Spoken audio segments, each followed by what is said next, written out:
It is heartbreaking what happened in Kolkata with that young, beautiful daughter, sister. 150 times she was raped by sons of the two ministers, that's what the reports say, and 10 other guys. What is the fact? Why these guys are allowed to do this? Again, in Maharashtra, 4-year-old by a 23-year-old boy. How many more rapes? Thousands and lakhs of rapes are happening every day, every week, monthly, yearly basis. I thank Chief Justice of India. I requested him to take this as a suo motu.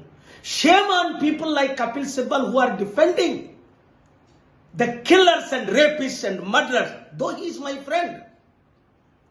Parliament, if I would have been member of Parliament or Prime Minister, Chief Minister, I would strictly implement the laws we have,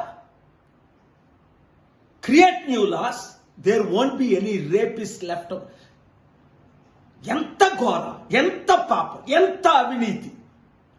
ఈ bloody bastards కి కాస్కట్ చేసి పడేయాల, shoot చేసి పడేయాల. అందుకే అప్పుడు అంజనీ కుమార్ గారు ఉండేటప్పుడు నేను America నుంచి కాల్ చేసి ఆ డాక్టర్ని రేప్ చేసినప్పుడు ఎన్కౌంటర్ చేసి పడేది తీసుకెళ్ళాను.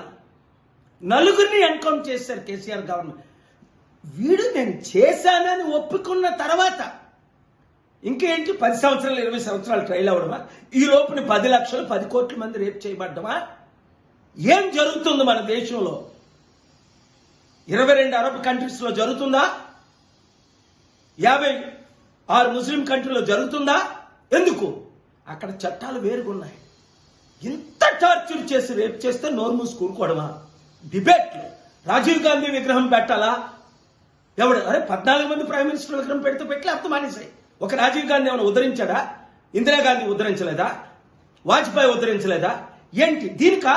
అందుకని ఇలాంటి విషయాలు ప్రమోట్ చేసిన మీడియా అందరికీ నా హృదయపూర్వక వందనాలు. ఈ రేపిస్టులు ఎక్స్పోజ్ చేయండి, రేప్ ని కంట్రోల్ చేయండి, అవినీతిని ఆపుదాం. మీడియా మిత్రులారా, ప్రతి ఒక్క బ్లడీ బాస్టర్డ్ రేపిస్ట్ కి వెళ్ళినంత వరకు దీన్ని మీరు ప్రమోట్ చేయండి. తగిన చర్యలు నేనేం చేయాలో చెప్తాను. 10 పాయింట్స్ చీఫ్ జస్టిస్ కి ఇచ్చాను. దాన్ని ఇంప్లిమెంట్ చేస్తే మరలా రేపిస్టులు అన్న కనబడరు. Thank you very much.